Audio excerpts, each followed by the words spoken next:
ประเทศไทยให้ความรู้กู้ความสุข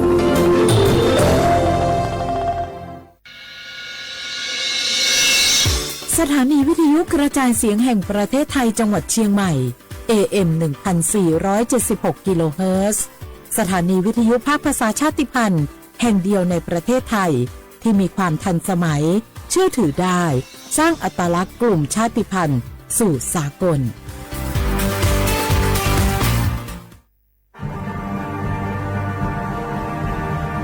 ชาติศาสนาและพระมหากษัตริย์สถาบันหลักของชาติที่อยู่กับสังคมไทยมาช้านาน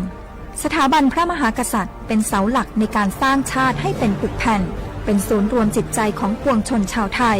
เป็นบ่อกเกิดของความรักความสามัคคีของคนในชาติเพื่อเป็นรากฐานให้ประเทศชาติมีความมั่นคงสืบมาจนถึงปัจจุบันรวมสร้างความภาคภูมิใจในความเสียสละของบรรพบุรุษไทยในการปกป้องพื้นแผ่นดินไทยโดยสำนักประชาสัมพันธ์เขต 3 กรมประชาสัมพันธ์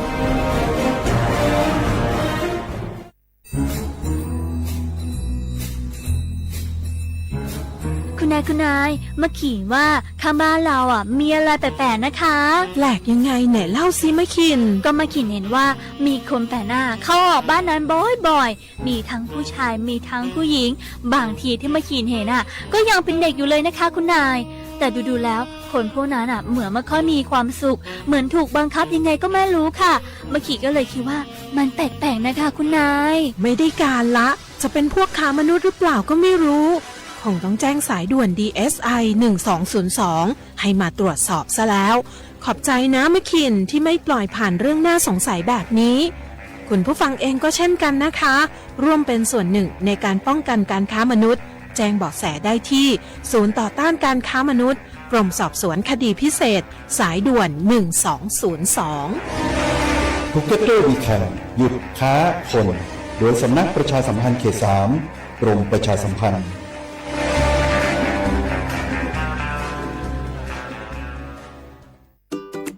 เนี่ยปี้ประจันข้างบ้านนะดีๆเข้าห้องยาท้อง1669ไปปูนละโอ้เป็นอันอย่างนักก็เห็นหลานเปิ้นบอกว่าป้าแกเป็นความดันโลหิตน้ำตาลตกวันนั้นยังหันไปบกย่าอยู่เลยก่อนหน้าว่าป้าจันเป็นอันอย่างบัดซบไปหาหมอนั้นนะปี้ยังน้องนะบักเคยไปตรวจเช็คสุขภาพเลยเริ่มกลัวแล้วว่าจะเป็นโรคอันยังก็ใจเย็นๆปี้ว่าต่างที่ดีเขาต้องไปตรวจสุขภาพเปิ้นมีโปรแกรมนัดตรวจผู้ปี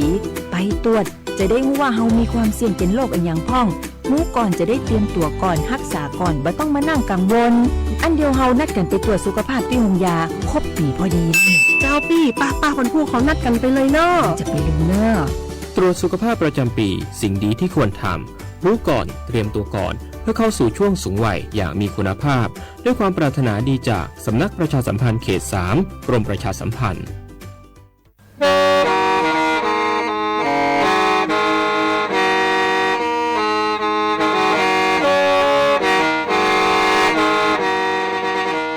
Đầu núa, gió bóng chua sang xua, hú tế chờ thai, đợi lũ xén tranh mải. Lũ chay hà lù mông, inu tế hà o già, giáng sơn chú tế hà thầu sư hở,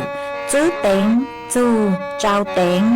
giáng trọng tu tế hà thầu sư hở, cầu sang tên, chú, cầu gì tên. Trang tờn đợi sáng, AM, kế ý chén plau bùa, sang chậu trào kHz.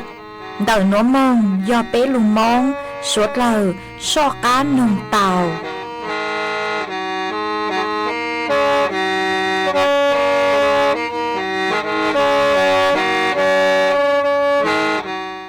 Nhớ xong y chồng nạ chứ cứ tin ninh chàng phong dư suốt lời đời núa cú do rùa sỉnh vang dòng xa trọc ăn tròn đù số tông chua hà lù mong đã lù sỉnh trên mải tuần chứ y chồng nạ chứ cứ tin ninh chàng suốt lời mà uốn đê núa trang tờ chùa mê suốt lời tàu bao hà tàn đời núa cú chùa câu lú xua dì chìa chùa mê suốt lời tàu nó sư ế thó bế cho nạ chứ cứ tin ninh chàng phong dư suốt lời cứ mình gang lù sai há lù nòng nhó chuan đảoเพจ Facebook ทอเม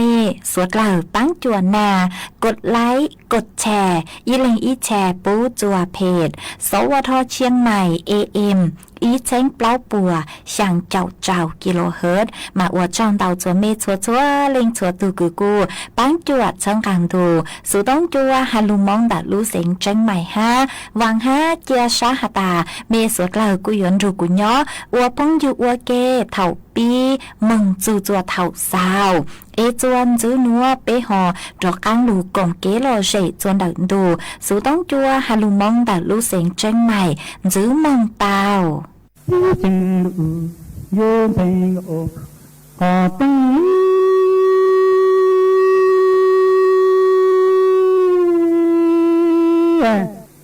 cho lên vô chúng tôi chúng ti có trọng mình đưa na trường lòng ham lòng gạo của dây cho lên mùa tư na lưu na lên tôi có nửa lên lửa tàu vô tình ô có tiếng tình cho lên chúng tôi chúng ti có trọng mình đưa nó trường lòng ham phơi chế đồ nửa tư lưu lên lên tôi có nửa lên lửa trường vô tình ô có tiếng tình chế đồ nửa tư trường độ tơ vì tổ từ chúng tôi có trọng đưa nói về tia đồng gạo giờ lưng ô lộ nâng lý nói chừng chế tạng sơ kỳ sinh tia thằng hạ tổ nâng chú tô thô là chế yang gạo nâng cho cảnh tô còn luôn đủ vô thành gạo có tăng lý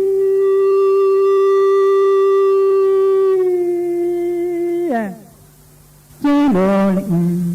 tư trồn đạo tơ gây tổ sự chứng ti có trọng mừng đưa nói chẳng chế ti yếu đồng gạo dầu giống ô lộ mừng lên nói tổ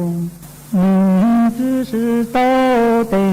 在在手机心内都成正多知道对这样的能多改多看人物有成的好灯正加罗林我都里有的路有成的好灯的人我我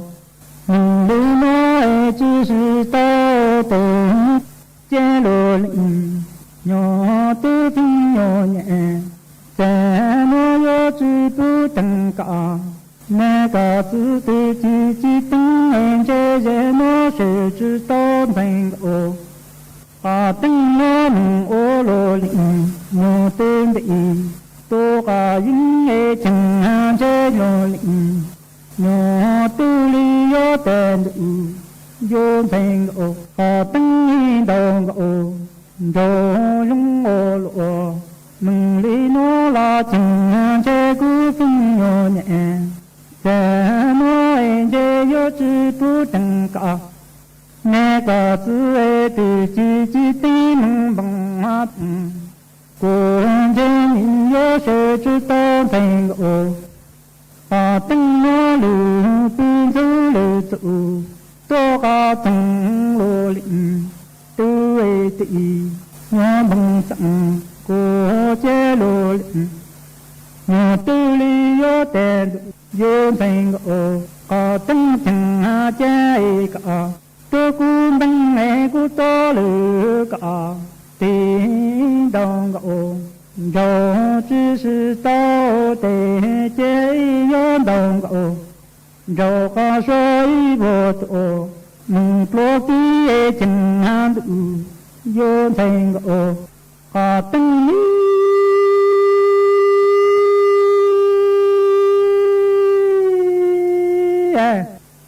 trên thành gạo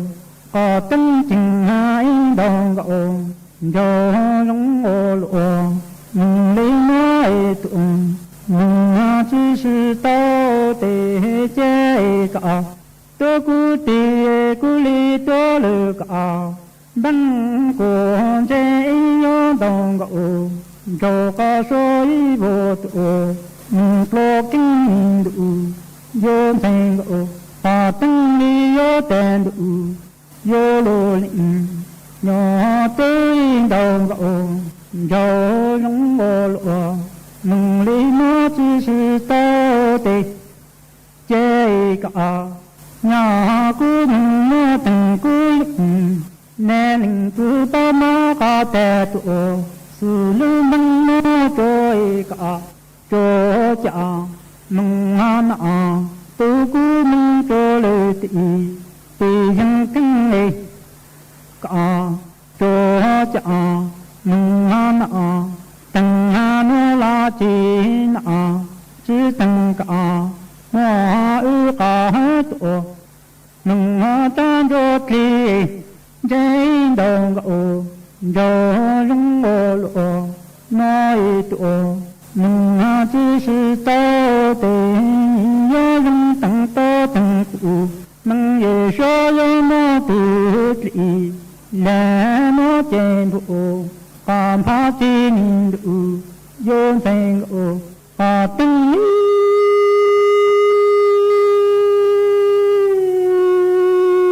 啊，见那个把灯里有灯路有罗林有灯当个哦，有人我罗，梦里那只是到过这个啊。nhà cô mơ từng cô lĩnh mẹ mình cô ba má ba trẻ tuổi luôn đi dễ yo mơ chỗ cả chỗ chả mừng na tu cô mừng chỗ tì yang kia chẳng cả chỗ chả mừng na chẳng nó là chi na chỉ chẳng cả mua ư cả tổ nung tan cho ai để yêu đồng gạo rồi rong lộ nói tổ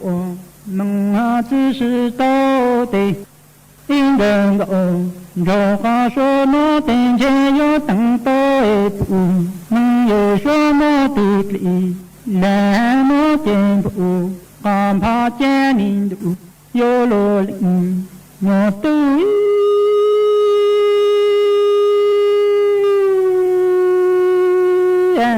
chế lộ tu li yo tên đủ yo thành ô có tinh chẳng chế lộ nhớ tu li yo cho lư tị tô có lư tị có kinh tri cô chế lộ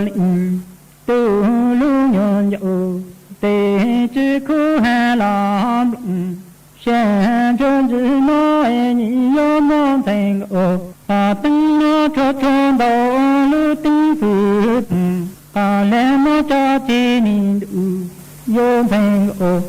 và tinh chẳng chế đồ tu lý cho cưng lỡ tị tô còn lưu tư tị và cưng của đủ vô thành ô có tinh chẳng chế đồ hồ tư lưu nhon dạo tê tư chi hà cô sáng cho chữ nói đi cho thành ô có tinh nó mong thành ô có tinh nó đầu lưu tinh phước có lẽ nó cho cha nhìn đủ vô thành ô có tinh chẳng cũng có chẳng sẽ số kỳ sinh cho đó cho chẳng đủ từ lưu nó cô là gió số sẽ có lẽ cho thành ô có tăng tổ từ lẽ sẽ nhìn đủ vô thành ô có tinh nào chuan chữ núa dù mới sang lù bao cho lù thẳng chua bé số tàu bao hà chù hòn đờ sự chen cứ lù hòn đờ technology mà hòn đờ sang lù bao núa của tàu mua cho nụ chữ tu chân chè của tàu tự tuan thua tàu li núa hà tà ลานุนีนัวเปเลเกอวนแนงเปกูสือเตเทคโนโลยีลูปังจั่วจวนเดเปรุ่นแนงตอนดาวเกินเก่าเลสุเลกือสต้องแท็บเล็ตคอมพิวเตอร์รัชมาตีอย่างจงเลยนัวหนึ่งกุ้มมัวเป็นสื่อคือโยอวจัวเป็นจื้อเต็งเหม็งสื่อเช่งเตาอย่างเทินเด้คือโยอวจัวมั่วเต็งเหม่งสื่อเช่งจนเดไปรู้เจเตาย่อจอแสงสีฟ้าคือจีย้อนเดไปรู้สต้องโลไปรู้หน้าจอคอมพิวเตอร์โลเท่าคือก็ใช้สต้องดาวเราชื่อใช้คอมพิวเตอร์ดาวเนเจนจอแสงสีฟ้าคือจีเตาเนื้อกู้หยวงกังจนเดไปรู้ของมั่วอวจัวไปลูกของมัวอยู่มั่วเต็งเหม่งเตามาวีเลนัวอยู่เตาเจ๋งฟังฮะสื่อแช่งอย่างจวนจื้อยอลูหอนเดอรู้หน้าจอสต้องเราชื่อแป้นพิมพ์คีย์บอร์ดคอมพิวเตอร์ย่อจัวหอนเดออยู่รู้สต้องมาเท่าคืออยู่กออยู่อ้อชัยเตมังเต่ามาโยฮาตาอยู่จึงจัวเตนวเจเตกังมอนี่ย่อจวนเดออยู่อ้อชัยเตเท่าก็กอสต้องกูอยู่อวจัวเตกังมอนี่ลุงย่อจัวหอนเดอหน้าจออยู่รู้สต้องเตาห้ามายอจอกังมอนวงกังจัวเปลูเจกูอยู่อวจัวเปเสิงชาทอบล้างเตามายอเตาเจ๋งฟังอย่างจวนจื้อยอสืดแช่งกูอยู่อวจัวเปลุ้นเจหมดรู้หาเตาวิยอฮาตายอจวนเดอจอสต้องนิยมมั่วจอสารคือฮูฮาตานิกเกิลฮักโคมเมียมมาเท่าคือยูฮาสต้องเดนเดลูสต้องอยู่กู้เราชื่อก็กอสต้องเดนเดสต้องกู้มาที่เท่ายูฮอมัวจะลูบัวจนเดอยูจอตังก้าเราชื่อเท่ายูใจสต้องยูฮาสต้องงมบ้วนเดอยูลูกคอนเจอีสังพลูจอสารนิกเกิลฮาโครเมียมเนาะอยู่มั่วเป็นสื่อเมืองอัวจัวเป้จอกัวคือฮูฮาตาสารเมรานินคือยอดจวนเดเป้จอเติงก้ามีหออยู่ย่างเมืองเตามาชาลิอัวจัวเป้ที่เติงก้ามีหออยู่วัดรู้หาเตามาอยู่เตาเจ๋งฟังฮะอย่างจวนจื้อยอสื่อแช่งคืออยู่อัวจัวเป้จอลื้อเฮาจื้อซองหาอยู่อัวจัวสมาธิสั้นเตาวียอฮาตาก็กอสต้องเดนเดโนเจมีอยู่อัวจัวเป้สมาธิสั้นหาอยู่อัวจัวเก่งอยู่หยวนอยู่เตาจื้อชางซองอย่างต่อกังเกยอสื่อแช่งหอนเดอคือจอคลื่นแม่เหล็กคือยอดจวนเดอรู้สะต้องมีหัวอัวจัวยุงมั่วตุงมอมาเร็งเตามาเจ้าเล่หอนเดอจอหนูจื้อตู้จันเจปัวหามาปัวหาตายอเล่งตือคือซื้อสะต้องเดนเดอัวรู้เสหเก่าชงยีมงเหล่ามากุ้มัวเป็นสื่อคือหยวนจื้อตุงมอมาเร็งยอดจวนเดออยู่จอลื้อเตาดาวกลัวจอต้นเองคือจื้อกอสะต้องวียอฮาตานเดอรู้สะต้องมีหยมั่วคลื่นแม่เหล็ก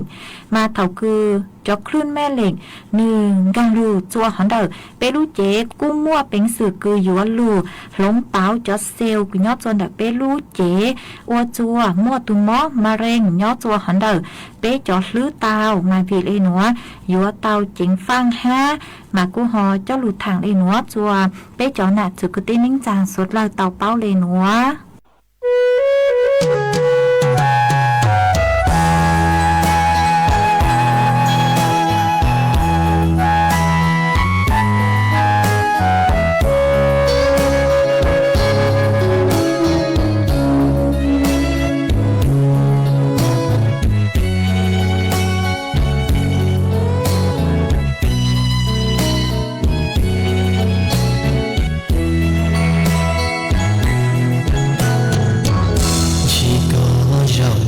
却要绕开这大木兰哟他一些路高格里了去到了同去绕开ก็อยู่อันใจมู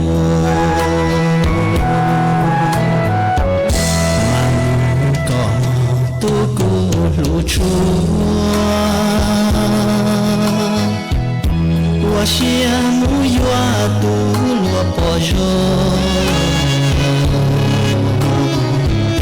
去做梦迎了去走不多 chỉ tao mùa rong có mùa tô cô lùn gió và hai tia có lâu nay tòn đê yuan chỉ cho kia nó ta hao hú so sinh so cú lúa thia lù co cú lù có cha chỉ tao lại đê我写的的小路过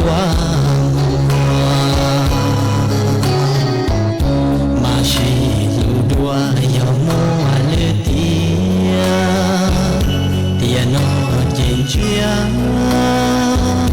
có muốn trò luôn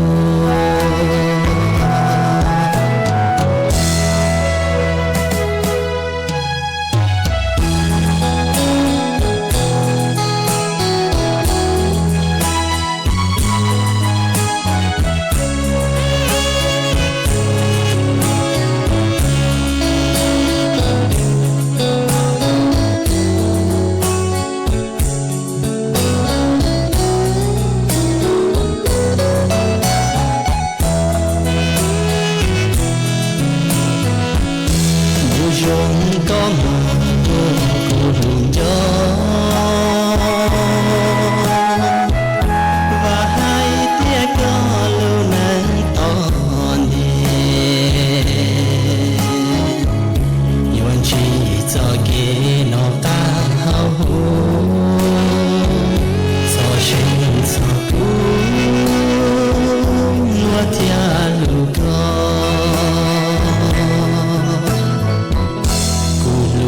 có cha lo chi tao có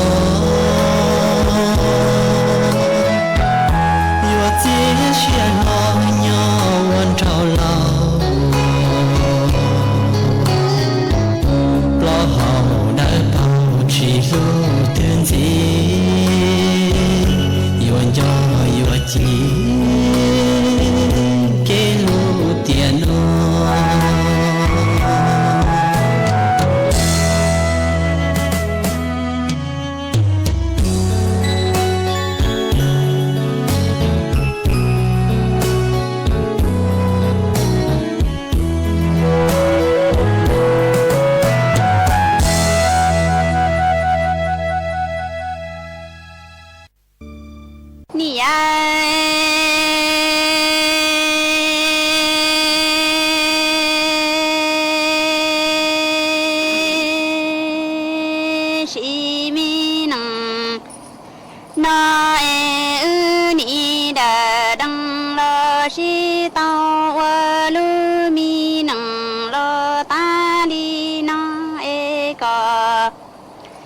ni ma mi tu la trâu cu tu ha mu tia đâu e cu nia lăng sai na ni chơi chính ngầu sư mu tu cả mi sai đi la mu tia ngầu ni si tu ni si sâu lo wa lu mi nang lao li no lo cu nia lăng sai cha cả e chẳng rong thon dù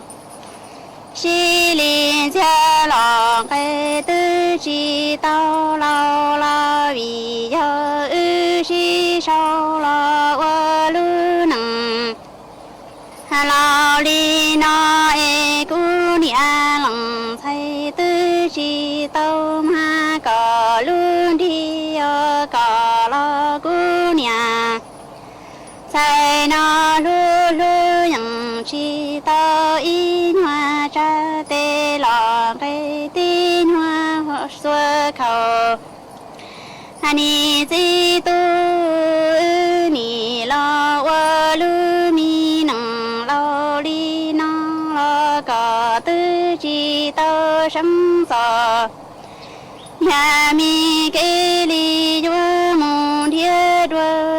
chia lò đâu đua lử tu ha cú nhà sai la ni lu lu cả e tư chẳng là ta tao lu đủ châu e ni chi sang yu yang đi tò nhà cái lò vua cho đầu e cò ni sang yu yang tia mi cò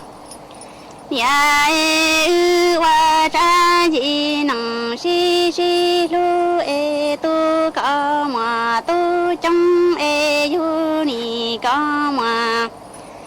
sai tao là ni trong cu lu mi xia si giờ ta e ta trong mi si ple la cu chia cả trăng trong trao xuân xuân chia tuổi la trong ta li tuổi tề thu mi luân đau ni chỉ lòng tu à ni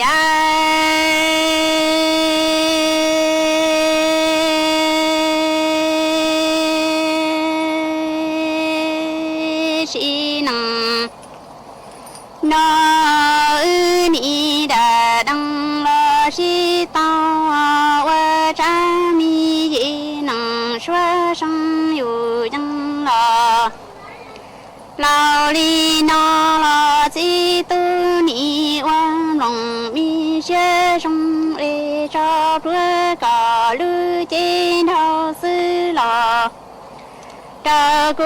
y hằng lu ai cu nia lằng thay thiệt li cho đuôi trên ngờ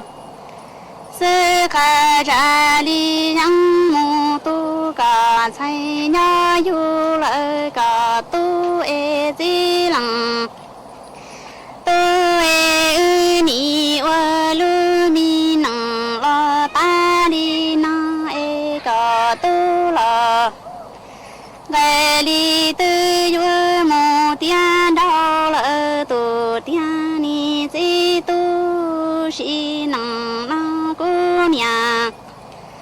sai ni lo đó có qua cha mi gì nằng sa sang lo lâu đi na lo có ni chi tao xuôi có ha sai mi tê lo in hoa đê ha cu nhà lằng sai lu lu có e tư chi chơi cu nhà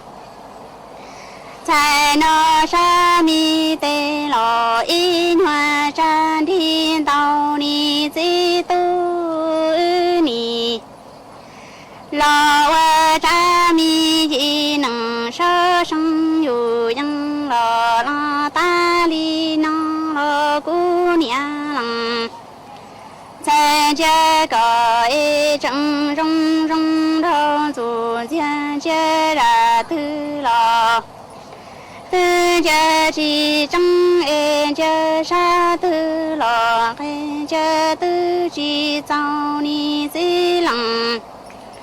tu e cu nia lằng thay e ni lo đó có qua cha mi gì nằng sa sang yu yang lo ta li na lo cả ni lu lu cu e ta trong mi si ta cả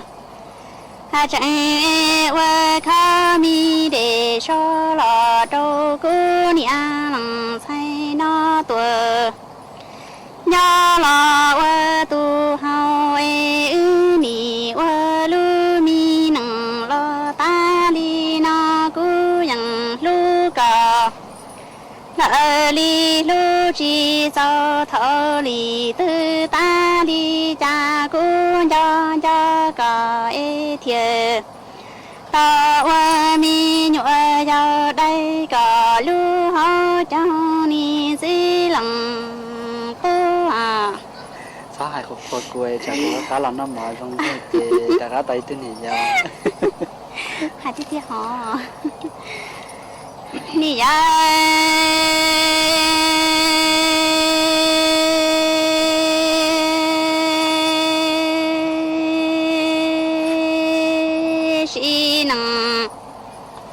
nó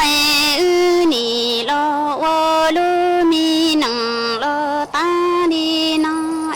di tu chua mùa cò nhà ti tu thia li lu cô nhà lăng say nó lo nhỏ chi giờ hai hoa ni di tu chi nằng nó ư thia li mô tu mùa tu yu lỡ mùa hai hoa cu nhà say ni trong xa chi giờ ta ta trong mi shi plơ thiệt linh câu la cò sa mi tê la trâu cu tua cu nhà lăng say thiệt li chơi lư chén gầu li cho la trâu cò hà hoa ni si tu ni mô y chỉ là không là lăng la cà ni hay giờ mi cái chỉ là ha cu la ni chẳngอยู่ยังgiờ mi cái hoa ni si lăng tôi chơi tia mi nằng na ni chỉ hang cầu cái đê lò nhà đầu nhà chơi si tu cu nia lăng thấy ni sa tia chơi tia nằng nó chơi cho đại ta thọ lù lăng bị nhổ va đi tăng lò trời si choa ni ya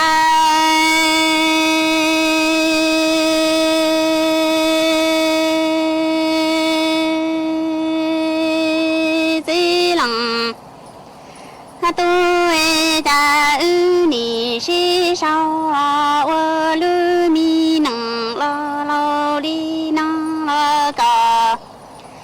ha chẳng lu lu cu mi nia lăng say nó chua bao tia cò ti tu thiệt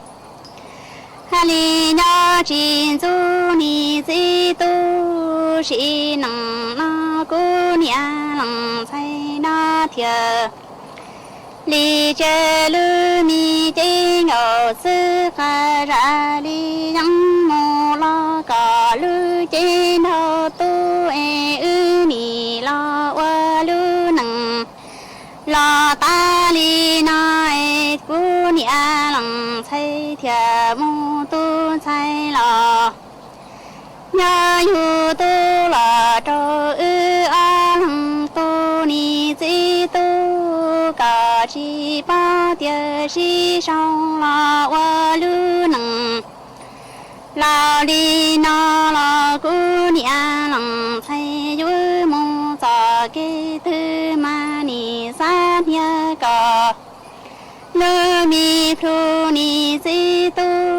si nằng na ư ni la wa lu mi nằng sa sang ca yu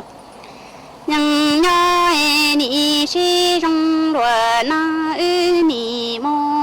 chỉ là con là lăng là cu ni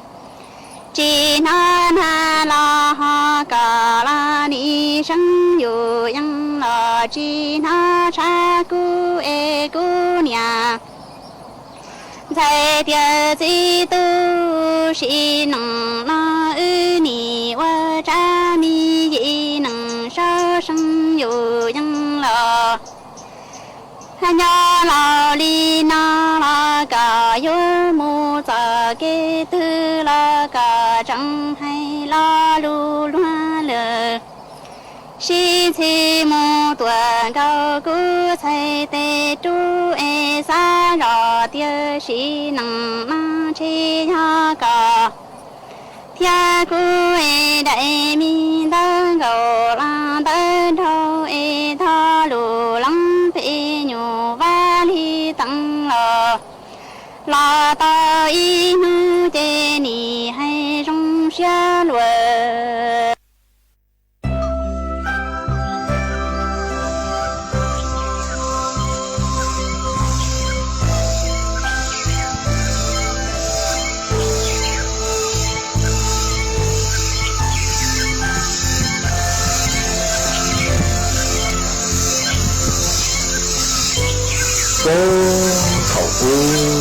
tung rùa để cho gió nhẹ tung rùa để thức gì để tôi là đón gió để trên rồi y lần để tu我tung rùa nhau gió gió nhẹ cho tên nâng gió sơ lô rùa nia nu mùa là rùa我rùa tên lê tê bó cử我一nu chỉ trả trọng tu là chúng mới ít bao mò luôn luôn đi trồng rùa cho đùa mò xứ trên rùa thật gió nhẹ khóc khóc la ông rùa luôn năng chúng mới ít giả đã chỉ mới ít ra lầu quần rùa nia nu hạt cho mù của tê của rùa trầu u trầu nọ xứ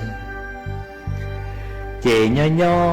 mỗi nu tàu rùa một vua rô cho tàu kế kéo khó rô xia rô cho gió nhẹ trên rô tu xia rô thi ly hài ý ra lục tàu tìa yêu bao tìa yêu tùa lâu ơn chuối cha chỉ tìa mê tu tùa lên thì tùa thâu đua thia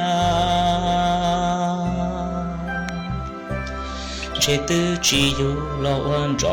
cho tao lu nằng mu lử xia nè hoa cha đủ nè cú nè cú gì yêu bao tiền yêu tùa lo ơn cho cha chỉ cha mẹ tu tua lên thì tua thâu trần mẹ ba má ban đầu cha nên nhị được tay nhắm muốn ra ia để chỉ trong đi cũ tung chua ở lúc này nhắm muốn lưu xí mẹ ba má ban đầu cha nên nhị được tay trà để chỉ trong đi cũ tung chua nhau bố lô trong bố lô trà thầu nó chỉ chuột gì tôi muốn là đến tế là lố chuyện chuột gì tôi một chiều ấy thôi cho lo nhau bao sầu lu trong chùa trò là lố chuyện chuột gì nó cho sừng chuyện chuột gì thế này thì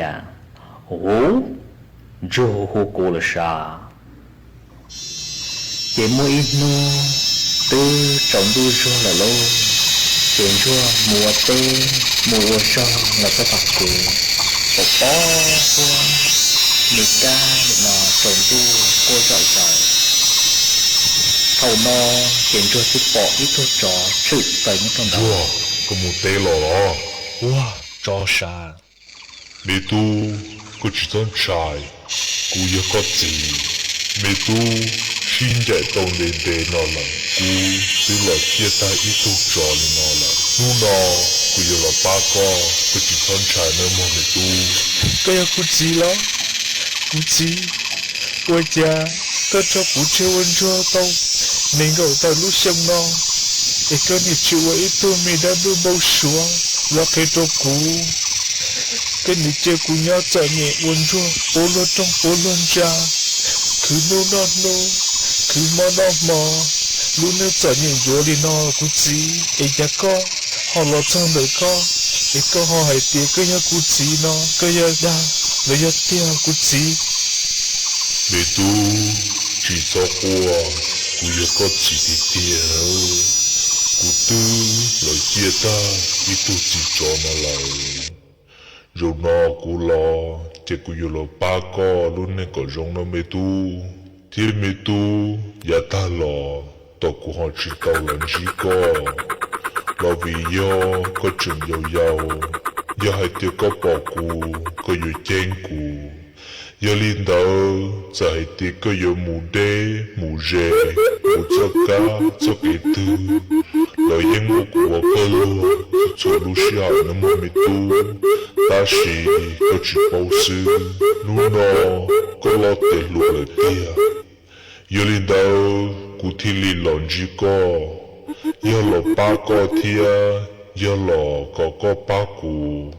do linh đạo cú thi li lon chỉ có đồ nu nó mẹ tu cú gì do linh đạo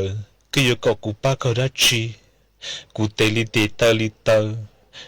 tới chỉ mấy giải đã chỉ em cũng biết ba tàu có của gì có ba tàu cơ mi tu hay là nó đồ con ơ bê nu tọt bên nọ bê cho giờ là một sĩ tử sĩ dân ô tu thao trò lấy ô tu hóa tay trò yo cả nhớ trò lu trong tên nọ giờ linh đạo cú chừng mê đua lự tu trò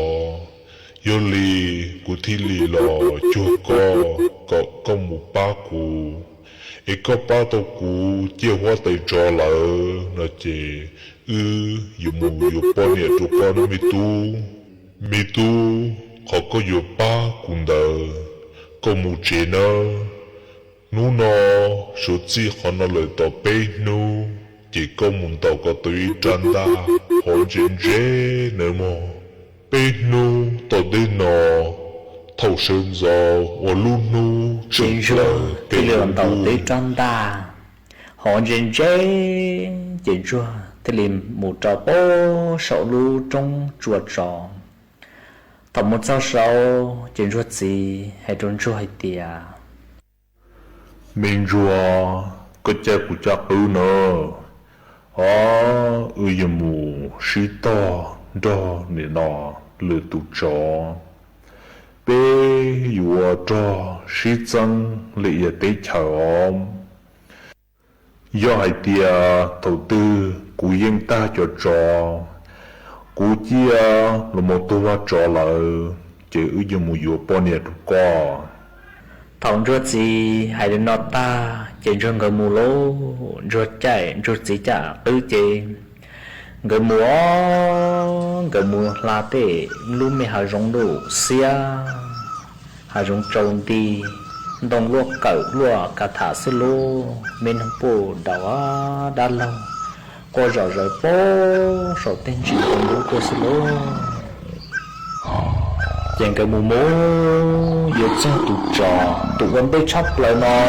chết giờ ít tu trò lia nè chàng cái mù giờ cho chuyện ruột gì thì hay trốn ruột hay tiệt trò yên trò của xin trò chỉ nhau sát tỏ được xin nó tụ nó chỉ của nhau ít số sư chỉ nếu nhau ít số của nhau o số chỉ nếu nhau o số nữa của nhau bê số chỉ nếu nhau bê số ý giả đi của sư tụi nó một lỗi giả lý cổ sư để giàu của yo tỏ dân nữa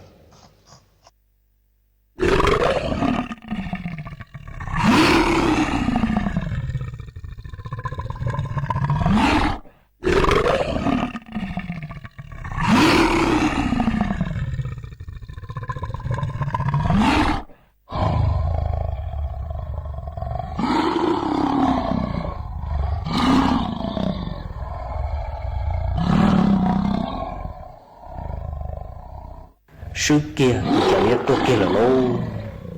thầu nó trên ruột gì dân kia trên cái thi lì một ruột gì người mù mù lại luôn hả rung lo lo trên ruột gì hay trong ruột hay tiề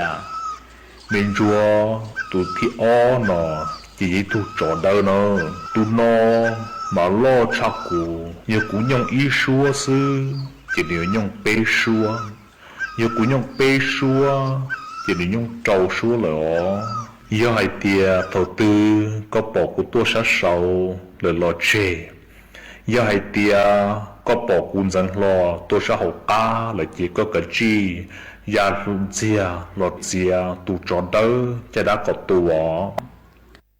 thầu nó trên ruột thiên liền cái lồng sồn ruột xin ra cậu kia tỏ này nó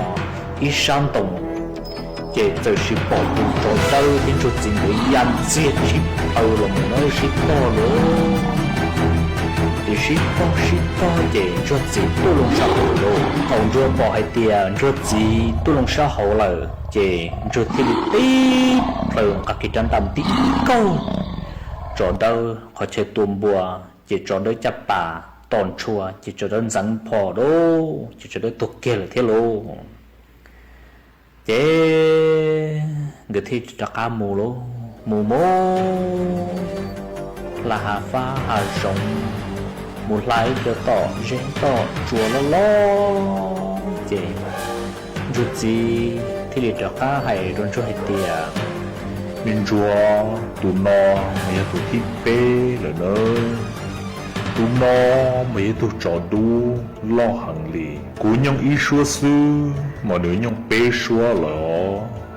cú nhông bê xua mà nếu nhông trầu xua là nơi nhờ thì cú nhông trầu xua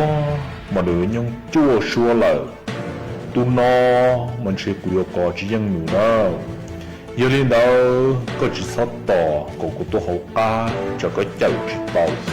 giờ đi thầu có bổi một xí to kia chỉ có dập lờ là một chiếc kia tụt trò đu là cha đa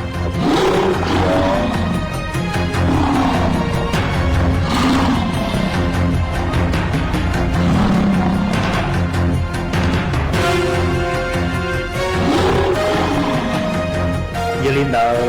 tụt trò quý lời một xí to kia lô xí to chuyện cho thêm đi tiếp lời lò tin ta tụt trò đu chả đa chỉ trò đun chẳng phò cho lúc tua lô khẩu no bây giờ tụt trò đu nó tua lô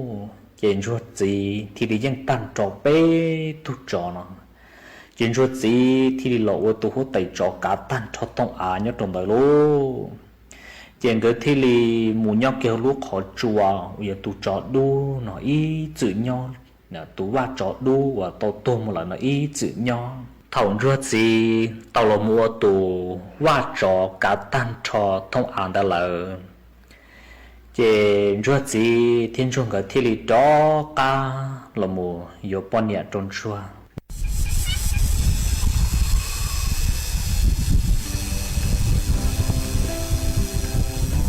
ruột gì thì lẽ rồi cho hay tiệt để tu uy nhon để nó tỏ nữa sinh lâu sinh công giờ lo thia giờ dòng cờ tu mua tê lợ mà ít bia giờ lo thiên giờ dòng cờ lò chứ cứ hệ có nè nó giờ dầu chân giờ dầu chai chị giờ dầu trầu mua nữa chị thòng giờ dầu trầu mua lợ chỉ có đi thia một khẩn cũng giờ giàu chỉ cho một cô bọn nia thầu rùa gì hai linh tờ ta chỉ cái tiếng nhà tờ tỏ ít bia để giờ lo thiên giờ giàu ngờ có một tê lọ thầu no rùa gì thì li tê tờ một hệ kia trên giờ giàu trồng một cái là lô thầu no trên giờ lo trời trên giờ lo kia là một chè là giờ lo kia trả ăn là một chè một hai miền địa thế lực gì lô trên rùa thế li một khẩn cầu sợ trên rùa chọn sợ lô bọn này là lô trên sợ lo lọc kia trôn sợ lo để thiết gì hay tiệt để thiết gì lô bữa lọt xong là kế chê cho tọn sợ là lô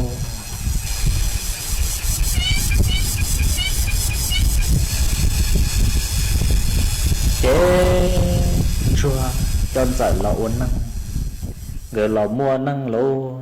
chuyện cái lỗ va ô chế chuyện cái tư là sử dụng mới thông minh nhua chuyện gì lu tư tàu ý chồng chuyện giải thi lại trong chỗ hay tiệt cái gì cái tư chắc của lần đó có nhân đến để lại của nhân chắc của nhà là ly cái chắc của đặc một sách của nhà là giờ có chân cho nhà lại lo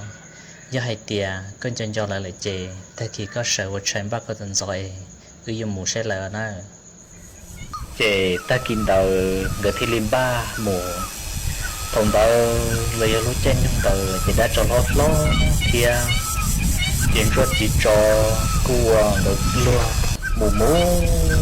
thằng mùa giật ra tận tu rò nó cái cua rò rờ nó áo chè rò rờ chè này nó chỉ cho thi li ra gì được tận tu kì thi li cũng có ta rằng là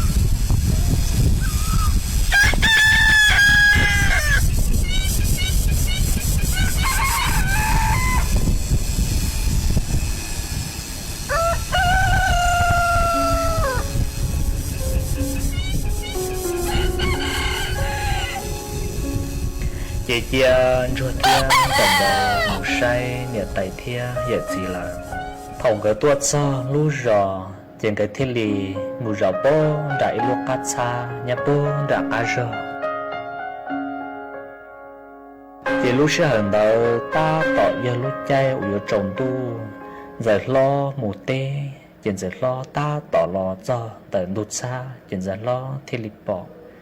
giờ lo thì lì sai tia Papa nè tụi mình tụi mà cha tụi tôi long đi nè thằng tụi giỏi giờ bé nè tài là ô lô liò con nè in nè thích gì ngờ lúc trẻ nhất trong khó thừa có gì bé lúc trẻ nhất bố bé cầu rò bé cha tụi tôi long đi nè thằng giỏi đi cha cũng muốn hay nè bé tôi sai xe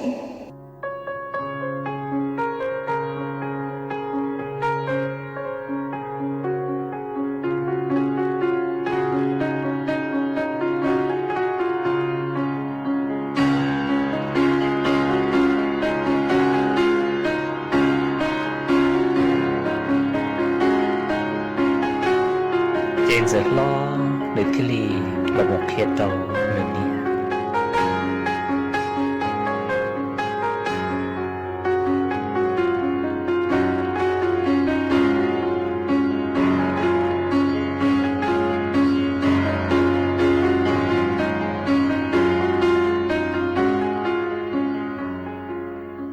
nè nè có nhớ khỏi chưa có hay đã chiều mình xài nè cô lo chân đặt kinh đã cô bỏ mua nè chị cho tụi nè rong gọi là biết tụi giờ tia mình xài chê tụi có bọn đời do mong xưa biết tụi mình giờ chê chứ nó ô chọc của ta là nè cô vẫn bỏ nhà biết tụi giờ thì tia li họ người nhà bố đã lúc cắt sai đã khai rong đã na mình xài giờ con nè hãy uống lô lý con nó chê nhớ khó từ na có chỉ cho cùng sai xe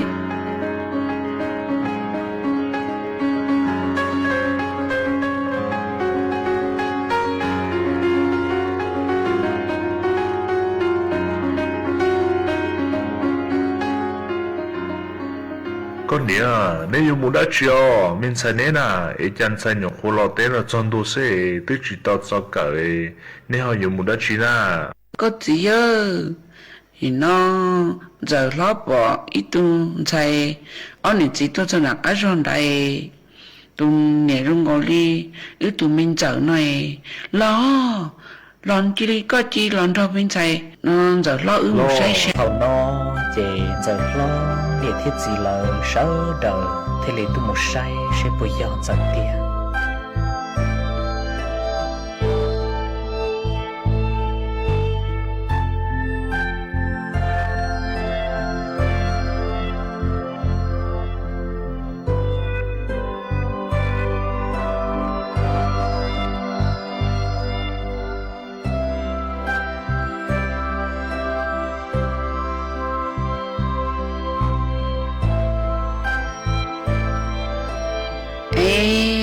mình xài chà có đi rong gọi lịch của tụi mình giờ có phụ huynh của tụi mình giờ na cô nhé cô chê cô thấy cô chỉ nên tụi mình thành giờ ta là mà nè nó thấy cô cho mình bỏ tôi say cô nhé thấy cô chỉ nên thao hay bỏ bỏ thì cô cho nên bỏ cha cô muốn đến đây cô chỉ bỏ nên liều cô nhé đưa cô tụi mình giờ cô đi ra tiền chơi cô cho cô ta liền nó cho cô tụi mình giờ họ lọt chân tận nó nha tôi chia cho tao của tới giờ là tôi chỉ có mua ở nhà là xưa thầu tôi bỏ hay tự dân giờ tia thầu nó chỉ là sự đời mà lại siết cơn qua siết cơn gió chỉ chỉ sang lâu thì nhận sang lâu bây giờ giờ miệt thia giờ chuyện gờ thì vì tàu cho vốn chua thia giờ câu giờ gờ lần cho sang lâu nhau chuyện gờ thì đi lần nhau nhau chỉ tỏ cá nọ chuyện chua thì là một chia ta ít tô sang lâu lợn chỉ ra đang nâng nọ cô là sầu lên nó là sư để mà lì xin chỉ đùa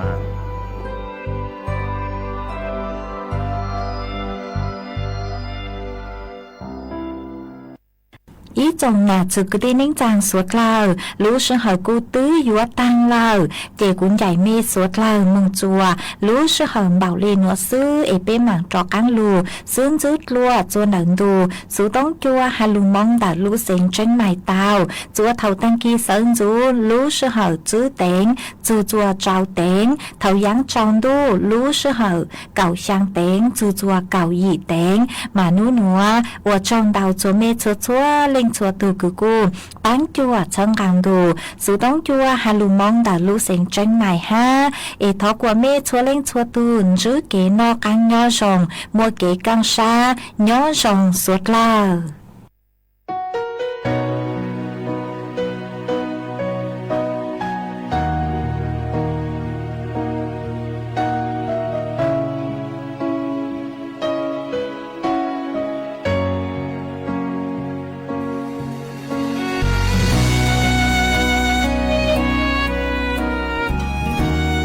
สายเตียยอนติโนยอนกันลอ要不是哦，ก็ตัวใช้กันอย่างไรล้อ要嘛不到谁给你来到， ผู้ชนอกกันยอนจงเที่ยว กูย้อนจงเกอก็เนี้ย้อนลีจ่าหลักซื้อย อนจงเที่ยวแต่มั่วชิงมีอยู่แล้วนะ อ๋อไปเล่นเหรอน้อยอยู่กูตุ้นเจ้าก็เนี้ไม่เชื่อตัวมีอยู่หลักเทียก็ตุ้นใส่เหรอก็ต้องใส่ก็จงเสียงอวันนู้นยอต้องจีก็เราจะไปเที่ยวหรอ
สถานีวิทยุกระจายเสียงแห่งประเทศไทยและเครือข่ายทั่วประเทศเสนอข่าวต้นชั่วโมง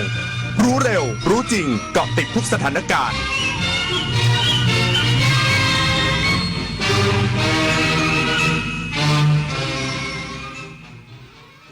รับฟังข่าวต้นชั่วโมง 6 นาฬิกากับนฤนาถแข็งขันกรมทรัพยากรธรณีขอให้อาสาสมัครเครือข่ายเฝ้าระวังดินถล่มและน้ำป่าไหลหลากอีกสักครู่กลับมาติดตามรายละเอียดค่ะอายุเข้าเลข 6 แล้วจะเริ่มต้นอาชีพใหม่ได้ไหมนะได้สิครับผู้สูงอายุ60 ปีขึ้นไปที่ยังมีไฟสามารถกู้ยืมเงินทุนประกอบอาชีพกับกองทุนผู้สูงอายุได้ไม่เกิน 30,000 บาทต่อคนหรือ 100,000 บาทต่อกลุ่มผ่อน3 ปีไม่มีดอกเบี้ยพร้อมก้าวสู่การเริ่มต้นอีกครั้งอย่างมั่นคงดีจังเลยแบบนี้จะได้เปิดร้านเล็กๆอย่างที่ฝันไว้สักทีเงินทุนปลอดดอกเบี้ยกับกองทุนผู้สูงอายุสอบถามเพิ่มเติมได้ที่กรมกิจการผู้สูงอายุ1300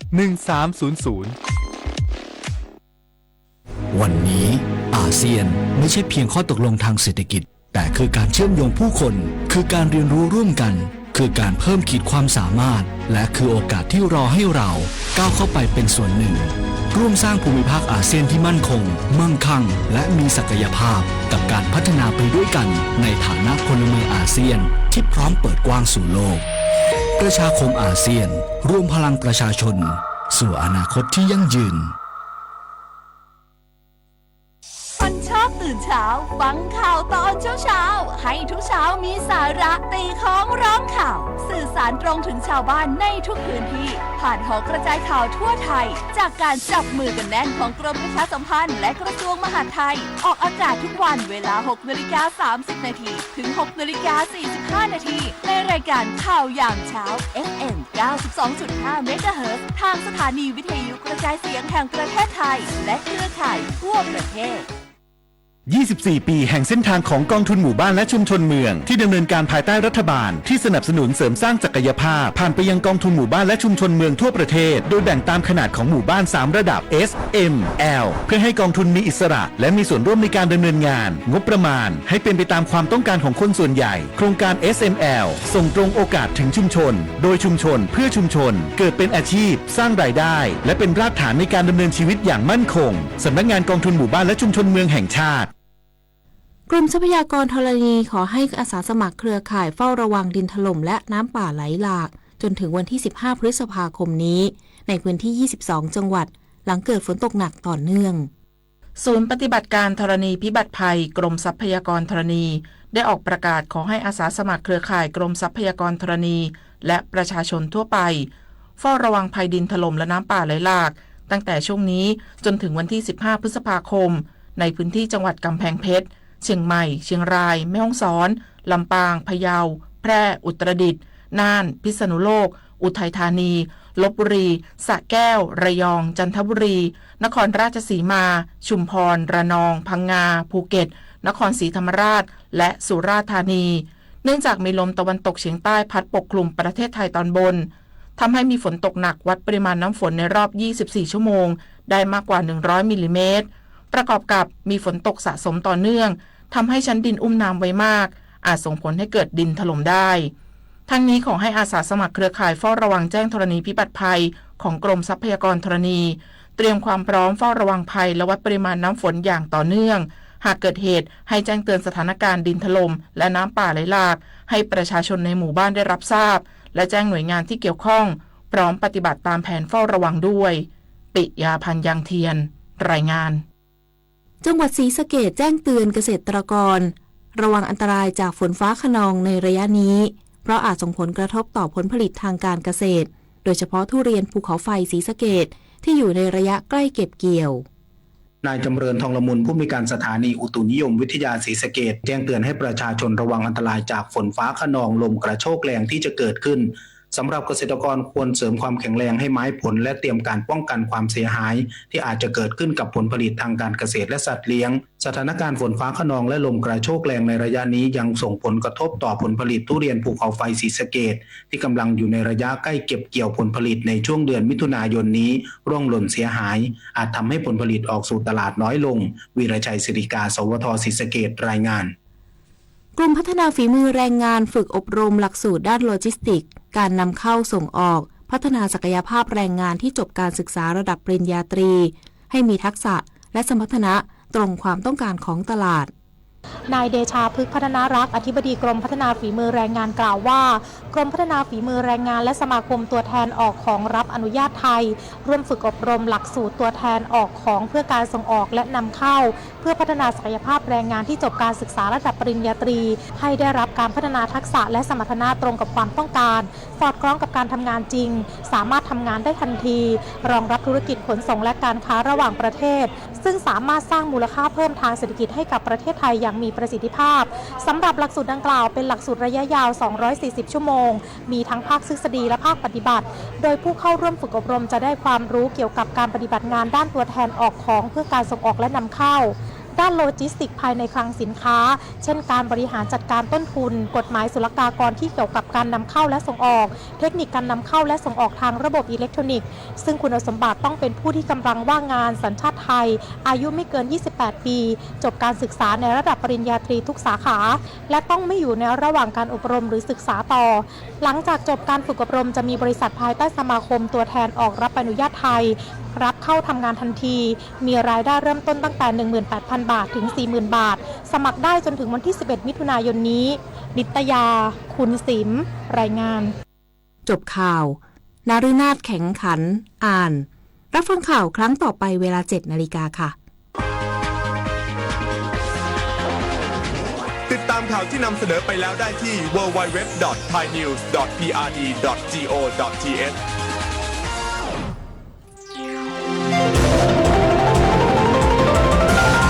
วิทยุแห่งประเทศไทยให้ความรู้กู้ความสุข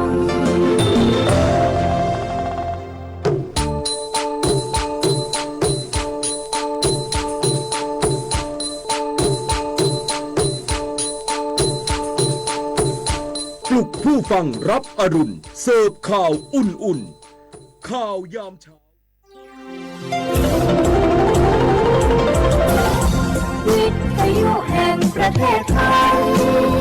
ให้ความรู้กู้ความสุข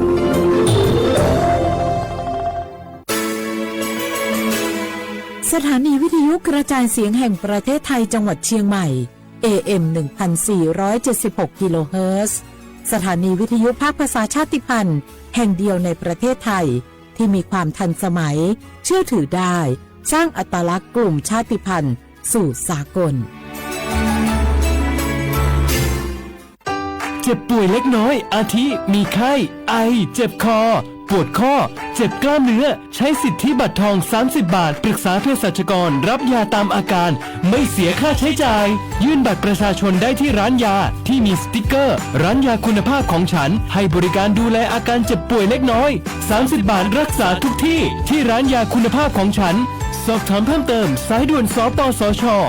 1330 24 ชั่วโมง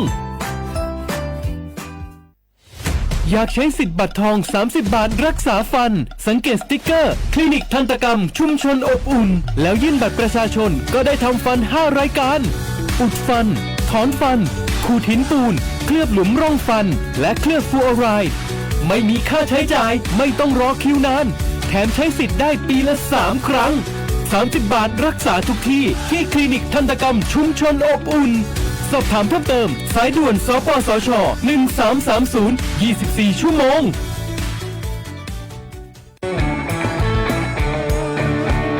ชอบบรรยากาศมาพี่ชนแม่วันนี้ปาร์ตี้กันให้สุดๆกันไปเลย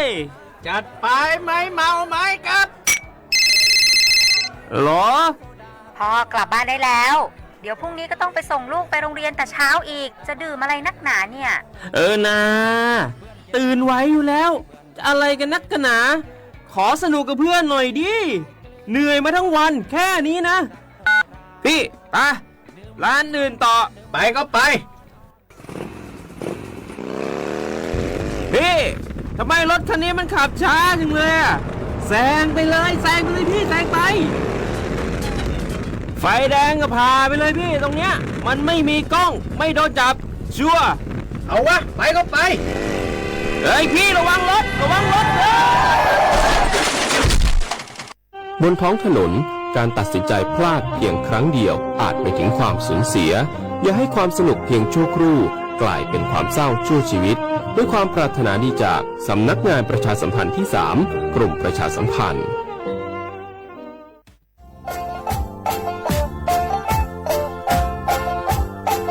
จังหวัดเชียงใหม่ขวาเย่อาวเชียขวาเวลาเด็กเวลางองาอามาคือ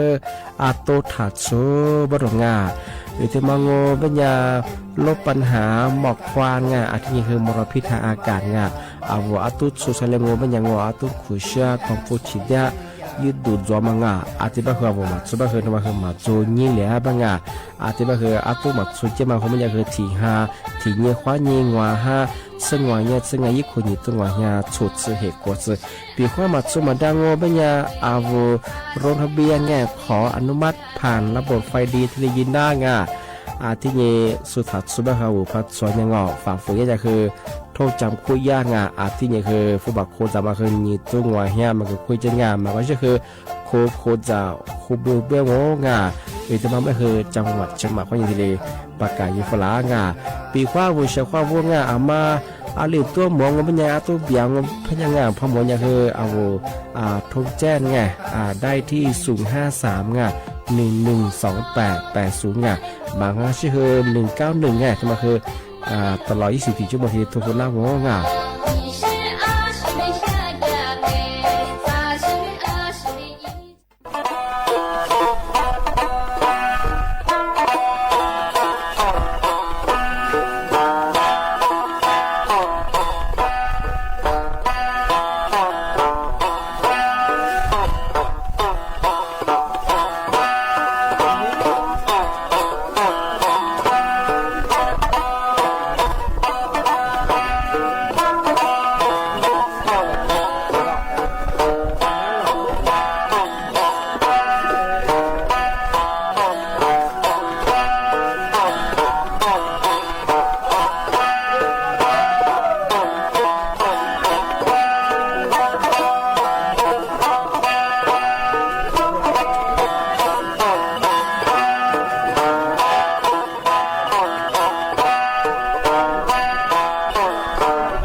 小花不啦画画，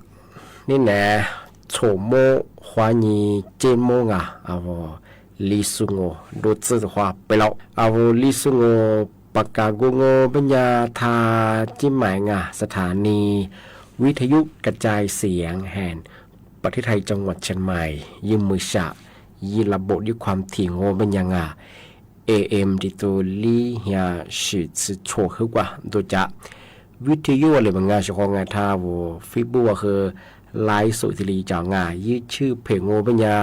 สวทเชียงใหม่งา AM 1476กิโลเฮิรตซ์เลยไลฟ์สุดจังไงนั่นแน่ที่คว้าที่มลที่คว้างานที่มลก็คือหนีโมฉะนั้นที่คว้าหนีสามโมงที่นี่มาคือหนีคว้าดงงอาทิตย์ปัญญาว่าเชื่อว่าถ้าฟิบูว่าไงมาหมอมันยังไงว่าจุดแพงว่านี่ซานี่มาโกวาจิเวโซปาระคือไงนี่เกิดมาฟิบูกันยังสุดยอดละคือรายการริสงูจะมาคืออาทิตย์สุดเจ๋งอาจจะเป็นอย่างว่าเชื่อเขาว่าไงปีขวารายการลิซุงมันยังคือสิงอยุดดูอิสเลยสิจะคือที่เลยประชาสัมพันธ์เยี่ยมมาที่เลยประกาศเยี่ยมมางที่เลยมันเชื่อเขาปีขวามา ลิสิประชาสัมพันธ์ลิสิประกาศยิ่งช่างมันยังคือแบบฝรั่งคือด่างจ่าเลยมาตัวนี้ยังคือแบบเปิดหน้างประกาศนั่งงานประชาสัมพันธ์นั่งไม่ใช่คือว่าคือที่ประกาศอย่างงานมาคือรายการลิซุงมาช่วยงาน小伙伴，我他妈的说我们讲我拿来佩服的，我是个他们去看的，是佩服别么去佩服，我是都把有都别和我。小伙伴他们也提讲的，俺们啥说洗衣服了嘛是看衣服了嘛呀。最少怕住宿，那วิจัยอะไรบ้างไงยาส่วนสตราจารย์บิ๊กมอริอะไรบ้างอาจจะมาสู้สิ่งที่ฝรั่งเบชเนี่ยเอาเวลาชูแบบนี้มาเล่นน้ำที่มาจุยมาชงแบบนี้โอเพียงยี่เช็คกี่สิ่งมีเมียจ้าอะไรบ้างไงอาจจะเป็นยาโอเพียงกี่สิ่งที่มาของแบบนี้ที่ยาอินเนตส์ไงยาแพคตินอะไรมาจอดยาแพคตินที่แบบนี้ชาวเขาว่าที่กาอันนี้ที่เขาแบบนี้说是老粗呀罗伯利几个พักคุมอะไรมาว่าจ้า那次票我别人哎，我就算你我们家听嘛来里专门个，我便宜吃了不，40了不，面子40哎，主要是的所以呀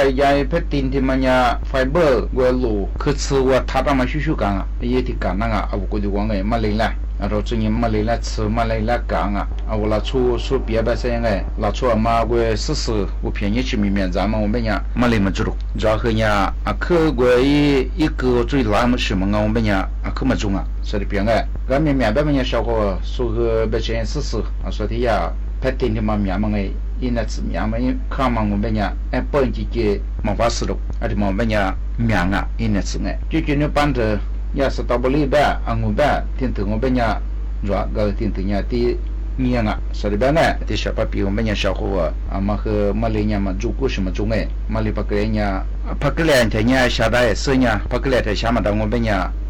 sha nya ma ma su ba nya mo za kre pe nya sha ma da hu nya sha ti za jwa nga a ti ngobe nya ko mali ti ma nya ni ma she nge ni ma she ngobe nya 40米米za我便宜吃nge sha ko wa 40za go nge a ti pi in sha ga 40ti mo me nya wo te shi ma nga ti be me nya te mo zwa nge ga a zo te mo kui ma da ya la mo mi ma yi ma da na tsu mo be ma me nya sha yin mo mi ma yi ma da ye pa yu ba ma mia zi zwa ga sha ko wo na na ta chao nge sha ko wo a wa la che je ngo be nya na he mo zwa nge ni che me du ye mo ngo pa tsu pa mi ge he gwa su pya shi wu go nge pa wu da ma nge wu pya mi a wu gu wa ga ti mo me ye ti ya be ngo nya小伙伴里边我比我还别那了，没看棒，哎不哎，我里送我家里边没看棒的嘛呀，我里送我别这呀嘎拉斯，哎不哎，嘎拉子嘎拉斯的嘛，嘎拉的嘛我别人小伙我一时还别哎，个一直和咱们一装那次也没和装哎，个一时还别，一时别么呀，的黄木咋啥哎，我嘛有和这个800米给我来介绍去吴家那个个人哎，是破个人个。的你一里什么一改什么物是装格拉斯的嘛我们小伙伴也的干别么样露露的你是去我在我们家的九个人9个块9张的个我在里边小伙伴格拉斯的嘛我们的亚国因此 ba mangai amya zikara ikwa tiya estor bit esis adin tenge adin tu ma myanga tiya tannin adin tu go chama shingi ti zu benya ka su di ma ko vitamin amya zikya go vitamin go ma benya wo tsu wa tiya atopic adba ngai atopic acid adma ziliama la ji kwa shi po shanga awala chuba manya yi vitamin tin zuma ma zungu benya ga zilisa isha go ma benya na la kwa dungai ga na tsiya za go benya sha ko wa asu benye tiya amya zu kwa ngai awu za ga sha khashi ti zungai asha benya yi shi ishe ti kyu ga dangai aro zunye wu limbe ta zu he le le ni danga awu limbe wa ngai ga shinye awu aja ga wa aja shi aja ga ti sha he za ka ngai shi ti zu zwa ma be ngo sha ko wa ti yan ma no แล้วก็ปิดแล้วก็เปิดได้มั้งไงแล้วก็ปิดแล้วก็เปิดที่มันยังไปชาวว่าชาวบ้านเอาสื่อที่ว่าเอามันหุ่นที่มันยี่สิบตัวน้ำมากูมาเอากูมาเป็นยังยี่เอาชาวกูชวนเอายี่แล้วก็ปิดแล้วก็เปิดก็มาละก็ดูไงกูมาจุงอ่ะเอาจุงเนี่ยจากกูไม่กูมาคือไก่ดาที่เป็นเป็นยังเอามือสนับคว้าจุดช่างไงก็แล้วสิ่งที่มันไม่เป็นจริงอ่ะเอาดูมาคือ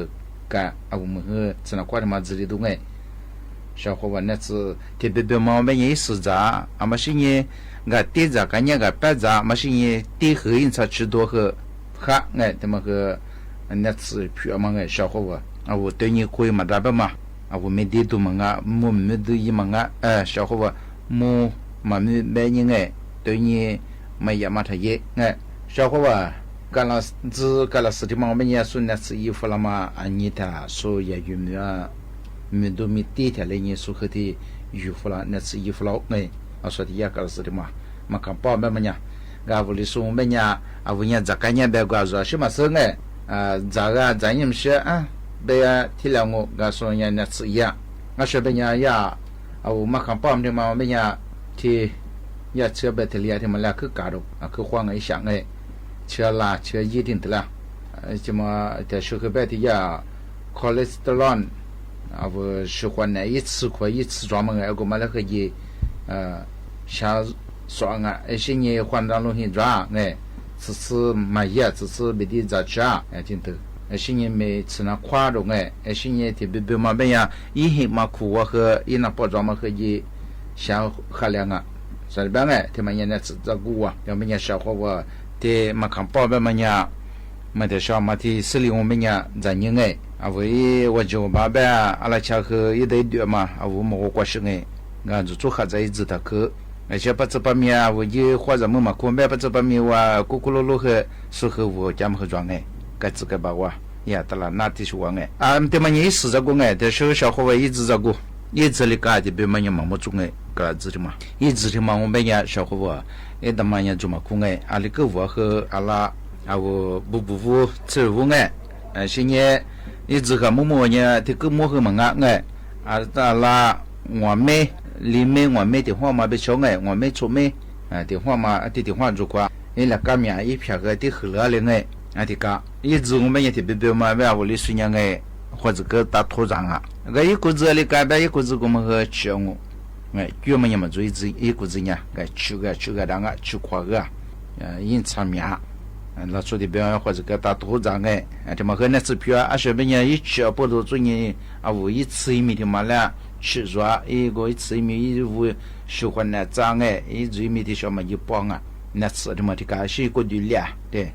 这么和小伙和个了子的嘛呀那个他们一说别我们这呢也蛮看吧哎啊我里说我伢里边个他们可以哎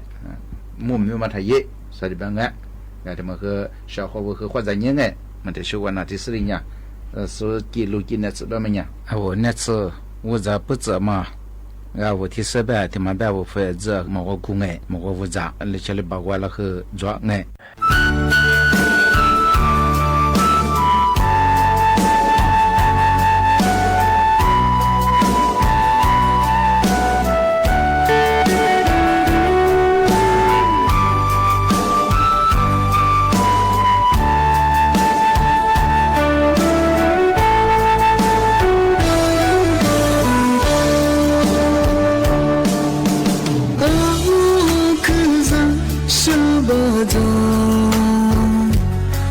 trẻ thơ nâng lấy ngô mơ mà đai bên ta máu khi nhìn được gương bên đó cô vừa lôi chơi nhớ tiếng khơi xin cho bên sông mà chỉ rồi sự nề vô cô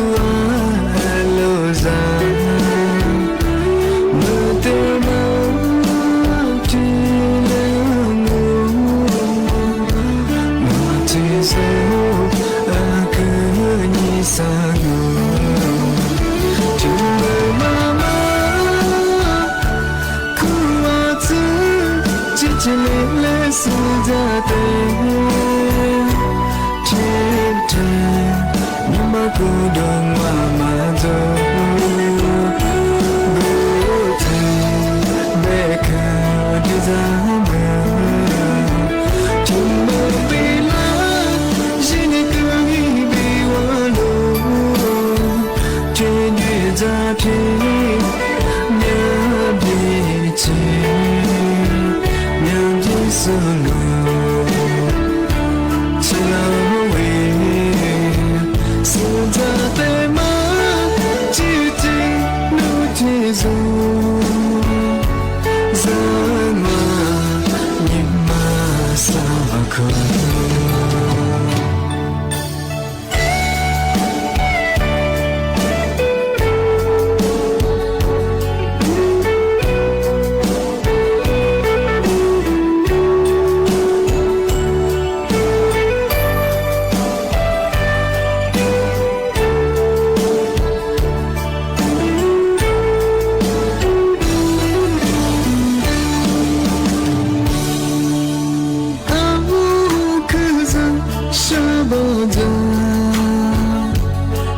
trẻ thơ nâng lấy ngô màu mà đá về từ máu khi nhìn được gương bên đó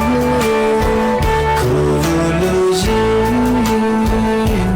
lâu tiếng khơi xin ra bên sông mà thế rồi sự nề vô cô ra mơ tê mơ chỉ lỡ ngô mà chỉ dấu cứ nhìn xa ngô chừng mơ mà khu hoa thứ chỉ lấy sự giờ tình thế thâu nhưng mà cô đơn mà rồi Hãy subscribe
อาทิตย์นี้เอาเสียความว่าเราเคยถึงมาปีใหม่งานถึงมาซื้อจีนชั่วโมงมันยังคืออามาซากรงจัดหางานเงาะสำนักงานข้อยินดีประกาศแจ้งเตือนฝรั่งอามาซามันยังคือลีฮาเงาะช่วงเทศกาลสงกรานต์ก็ยังไม่คือหลัดโซดิบูมังไงกลุ่มวิชาชีพบ้านงานหลัดโซมาคาโซคือจะโซเงาะมุสบัตยากว่ายิบเพดมาสารมังมันยังเอาแทบไม่สุดละกว่าตามที่ว่ามี画个嘛米米画嘛这里做不行啊，比画我嘛米上面คือว่าย่าอีผิวว่าต่อยฝรั่ง不行啊，ย่างยาเจ้าหน้าที่กรมจะหางานแบงยีแบกเกอร์ยีเวลาที่แบกเกอร์หลับ不行啊，ที่บ้านมันยังชอบงานมาคือทุกอย่างหมู่บ้านงานมาใส่ยาแบงยามันคือแทบไม่สุดละงอแรงงานไทยหรือชุนนี่ใช่เป็นงานว่าไต้หวันหรืองอเกาหลีหรืองอที่นี่กว่าออสเตรเลียหรือว่าเมียนการตัวชาวมันคือปีความเป็นสิ่งที่บ้างมันยากแบบฝรั่งมันคือเมื่อสัตว์คือในน่านเถื่อนเวลาโคเตสูเมียที่นี่คือที่ก็ตัวมันคือวันนี้บริษัทเบนนี่คือเวลาโคเตมาคือโจงที่เป็นอย่างว่าชาวมาแต่ประเทศว่ามียี่มาสอบผ่านตัวยังไม่ยังมาแก้ไขยางที่มาที่เรียกว่าจะไม่ใช่คือปีขว้ามาแก้ไขยาคือยิ่งข้อมูลเตี้ยศึกษาเยอะบ้างชาวเมื่อสามปีคือยิ่งเพจที่มันจะมาคือกว่ากรมจะหางานแบบนี้มนุษย์รัฐบาลหลักส่วนแบบนี้มามีแต่ประเทศอยู่ใช่ปะคือมีติดต่อฝรั่งไปใช่ไงย่ามีคือข่าวขวาไปใช่ไงบาผิวมันยังคือยิ่งยังไม่คือมือบาดซื้อปีขว้าโน้ยอุทิศยิ่งไปคือรัฐชมมือชิมุซื้อที่นี่คืออีตากูเฮียบริษัทคนนี้ที่เรียกว่าจะเกิดแบบสิ่งเดี๋ยวเป็นอย่างเช่นของมาคือจู่ข้อมูลศึกษาอย่างคือที่เรียกยี่ที่การที่ว่ามันว่าสงการอย่างนี้แต่ประเทศมีเยอะแบบคือประเทศเบสูสอบผ่านเดสูมีความจะสุดยอดมาซื้อเดี๋ยวเป็นอย่างคือน่าคือที่เรียกแต่ประกาศแจ้งเตือนช่องเมื่อสัปดาห์คือยิบเพจคือฟิบูยิบปอไม่ใช่ชื่อว่าช้านี่คือเวลาที่เบเกอร์ยังเรารู้ยิ่งกว่าแต่ประเทศโคเตียเป็นยี่จะชื่อคือหยางที่แบบปีข้าวพอเยี่ยมก็เป็นยังคือยากคือเวลาผู้บาดมัดจามคืลาทีมือแบ่ยี่มือแบ่คือที่เรียกก็เถียงมัดจามนี่คือยี่ตัวเครื่องบินเอกสารเพียวีซ่าก็ยากเพียช้าแบบที่เรียกเวลาแบกเกลืออันนี้ก็คือมาคือจำโบช่องมือสองมันยังคือกลุ่มวิชาชีพมันคือมีเฟซบุ๊กยิบปอยิบเพจยิบปอช้านี่แทบไม่ใช่เรื่องว่าต่างประเทศโคเตียเป็นยังไงที่เรียกว่าจะส่งคำยางมาที่เรียกกรีจิมาเชื่อช่องที่บางอย่างปีขว้านู้นก็มาฟ้าเชียงมันยังมือสามแบบสุกว่าแต่ละจังหวัดกรงจะหางานจวงบอกว่าจริงๆคือติดต่อสอบถามเนี่ยข้อมูลดังวิข้อมูลการสื่อสารเท่าเฟซบุ๊กข้อนี้อีไลน์ข้อนี้ติดต่อสอบถามมันไม่คือส่วนใหญ่คือมีความเสี่ยงโดยเฉพาะแบบน่าจะกลุ่มมิเชชิรพัจิตจุลงบางอย่างจะยากคือว่าเจ้าหน้าที่ไปชี้ยิงบอกข้อฉุกว่ามันเจ้าหัวคือมาซื้อบางอย่างคือพวกเบอร์บางอย่างจะสุดท้ายไปยึดจะคือติดต่ออยู่เมืองอันนี้ก็คือมือสายเนี่ยคืองานที่ยากกลุ่มวิชาชีพมาคืออาทิตย์ชื่อความด่าสุขจัวบ้างไปยาสำนักงานกรงจะหางานที่เรียประกาศที่เรียแจ้งเตือนที่เรียอยู่ฝรั่งอาทิตย์บ้างมันยังนี่เนี่ยคือเชี่ยวเขาดังปีมาคือที่เรียจงอาทิตย์บ้างคือเชี่ยวเขามาแล้วก็เยอะวิข้อมูลหัวจู้ศึกษาเองที่ก็เหมือนได้แจ้งว่ามันสุดแพ้ได้คือการนั้นยิงอาทิตย์บ้างคือถือว่ามาซึ่งไม่คือว่าสำนักงานกรงจะหางานแต่ละจังหวัดคือจัวว่านี่คือสอบไทยชาวงานที่เป็นยังไงอาจจะที่มุลว่าหนีโม่ควานี่สามโม่คือถือว่าเมื่อไรกว่นี่แนวรายการดิสโงโดกูเบอร์ท่าจิ้มหมายสถานีวิทยุกระจายเสียงแห่งประเทศจังหวัดเชียงใหม่ยืมมือฉายืนระบบยุความถี่ของมันคือAM ดิตูลี่ฮาชิดสุดถูกขึ้นกว่าตัวจะที่ทางบอกฟิบัวไลฟ์อย่างไงยิบเพไปคือสวทเชียงใหม่AM 1476ที่เป็นยาวเฉพาะท่าวิทยุข้อนี้นั้นจะสู้ ไล่สุขวันตัวอย่างสุดคือคือบมองว่าเสียความบ่ได้คือจะชื่อจะมาพูดจะชื่อจะว่าคือมีว่าจริงที่นี่คือมันสาบคืองอที่ก็ตัวคือมีอยู่ละหาจะมาคือจวงอยากกลุ่มตุงนี่ก็ไม่ช่วยง่ายตัวอย่างมีกูนี่สู้แต่นี่ก็คือบางพื้นที่มันยังคือหัวเสือคือเชียงมีฮิลาคือจัวบังอาจจะเป็นยาวเสียความว่ามาคือมาก็เดียวมากกว่าชื่อจามงเอาโลชิสุที่ลงปีขวาโลชิยาบคือมีฮิโลหาคือพยองมันยาติยาจามงจะก็จะแบบสุกายไปเหนือมาดูจะบิวเชื่อว่าเราบิดที่เรามาคือโจแบบคือโลชิสุแบบคือแล้วก็คือมันจะใช้ก็ช่วยจุกตัวยังเอาปีขวามีฮิลามาพยองมันยาโลชิมาคือแต่ก็ยังถ้าชิมิงตาเนี่ยชื่อของอาจจะคือจู่จามเนี่ยเยงอาจจะเป็นอย่างสมมติเราหนีโมควานี่สามโมวะเดี๋ยวขวาโมแล้วความอาจจะเป็นคือที่ไหนเอาเสียขวาได้ปีมากมาคือที่หนีเรื่องจงอาจจะเป็นคือมาสักคือโมกว่าตัวขวาที่ดีพูดที่เอาเสียขวาได้คือบุญข้อขวาสวัสดีครับ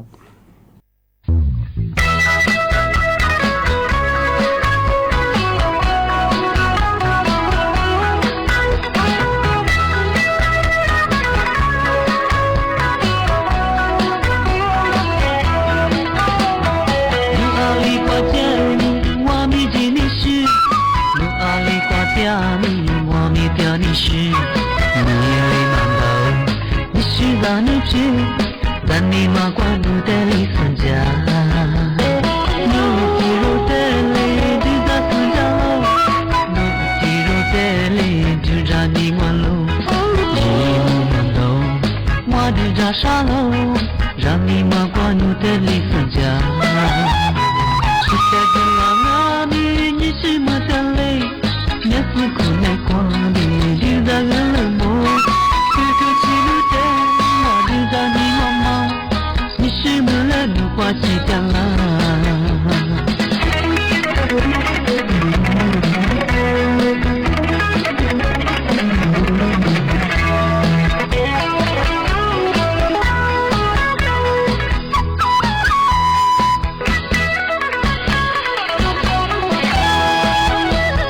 你阿里瓜家米，我米几你是？你阿里瓜家米，我米家你是？是那女子，让你马关路的里分家，路地路的里就在分家路，路地路的里就在你关路，一路慢走，我就在沙路，让你马关路的里分家。而且其实光明你是么的累，也是苦难光明就在人冷漠。的你妈妈，你是么了？你花几天了？是在不浪啊米，你是么的累？也是苦难光明，就在海边摸。这个起路的，我就在分家嘛。你是么了？你花几天了？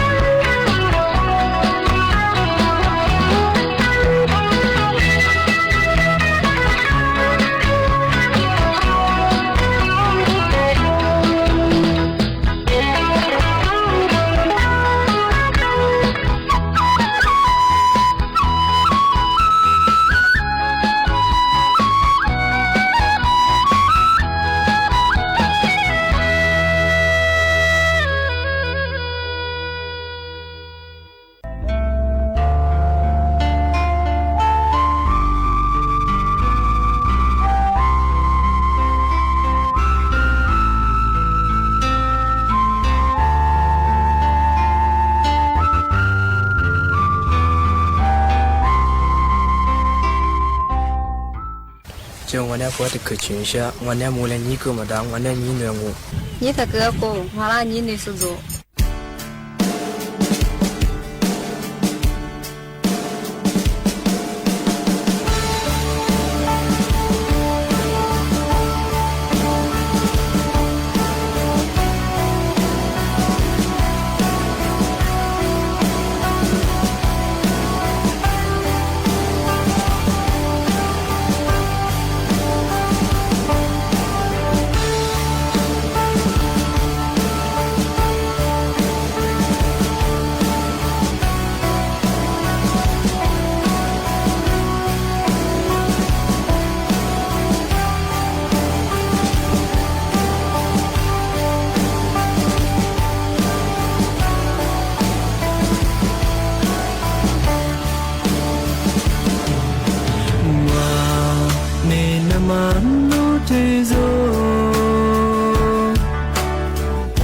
是侬我的马女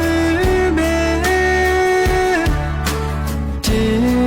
日天你的早上，你是走，你马跨路偏偏呀嘞，这咱也别起我了。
สถานีวิทยุกระจายเสียงแห่งประเทศไทยต่อไปเสนอข่าวซึ่งมีหัวข้อข่าวดังนี้คณะรัฐมนตรีเห็นชอบออกโทเค็นดิจิทัลของรัฐบาลเป็นเครื่องมือระดมทุนรูปแบบใหม่ของรัฐเตรียมเสนอขายระยะแรกเดือนกันยายนนี้รัฐบาลเดินหน้าโครงการบ้านเพื่อคนไทยคาดการเดือนพฤศจิกายนนี้จะเริ่มจับสลากผู้ได้รับสิทธิ์ระยะแรกประมาณ 5,000 คนผู้นำสหรัฐเยือนซาอุดีอาระเบียตั้งเป้าหารือการลงทุนมากกว่า1 ล้านล้านดอลลาร์สหรัฐการแข่งขันฟุตซอลหญิงชิงแชมป์เอเชียเอเชียนคัพ 2025 ทีมชาติไทยผ่านเข้ารอบรองชนะเลิศพบทีมชาติจีนลุ้นเข้าแข่งขันฟุตซอลโลกต่อไปเป็นรายละเอียดของข่าวคณะรัฐมนตรีเห็นชอบออกโทเค็นดิจิทัลของรัฐบาลใช้เป็นเครื่องมือการระดมทุนรูปแบบใหม่ภายใต้การกำกับของรัฐเตรียมเสนอขายระยะแรกเดือนกันยายนนี้นางสาวพยองทานชินวัตรนายกรัฐมนตรีเปิดเผยว่าที่ประชุมคณะรัฐมนตรีอนุมัติในหลักการวิธีการกู้เงินตามกฎหมายว่าด้วยการบริหารหนี้สาธารณะโดยการออกโทเค็นดิจิทัลของรัฐบาลหรือ G โทเค็นตามที่กระทรวงการคลังเสนอเพื่อส่งเสริมการระดมทุนด้วยโทเค็นดิจิทัลตามมาตรา 10 วรรค 1 แห่งพรบการบริหารหนี้สาธารณะพุทธศักราช 2548 โดยมีเป้าหมายสร้างโอกาสการเข้าถึงการลงทุนที่มีคุณภาพให้กับประชาชนเพื่อส่งเสริมการพัฒนาเศรษฐกิจรูปแบบดิจิทัลและช่วยขับเคลื่อนประเทศไทยสู่สังคมดิจิทัลในอนาคตโดยเน้นย้ำเรื่องของระบบและกระบวนการที่ปลอดภัยโปร่งใสตรวจสอบได้เป็นไปตามกฎหมายและเกิดประโยชน์สูงสุดต่อประชาชนรัฐบาลมีเป้าหมายที่สร้างโอกาสและส่งเสริมการเข้าถึงการลงทุนที่มีคุณภาพให้กับประชาชนค่ะโดยผลักดันโทเค็นดิจิทัลของรัฐบาลนะคะให้เป็นเครื่องมือการระดมทุนรูปแบบใหม่ของกระทรวงการคลังซึ่งเป็นการนำเทคโนโลยีการเงินมาประยุกต์ใช้อำนวยความสะดวกและเพิ่มทางเลือกในการลงทุนให้กับประชาชนมากขึ้นด้านนายเผ่าภูมิโรจนสกุลรัฐมนตรีช่วยว่าการกระทรวงการคลังเชื่อมั่นว่าการออก G โทเค็นจะไม่กระทบต่อหนี้สาธารณะและช่วยให้ประชาชนเข้าถึงการลงทุนโดยใช้งบประมาณน้อยรวมถึงกระตุ้นการซื้อขายแลกเปลี่ยนสินทรัพย์ในตลาดรองให้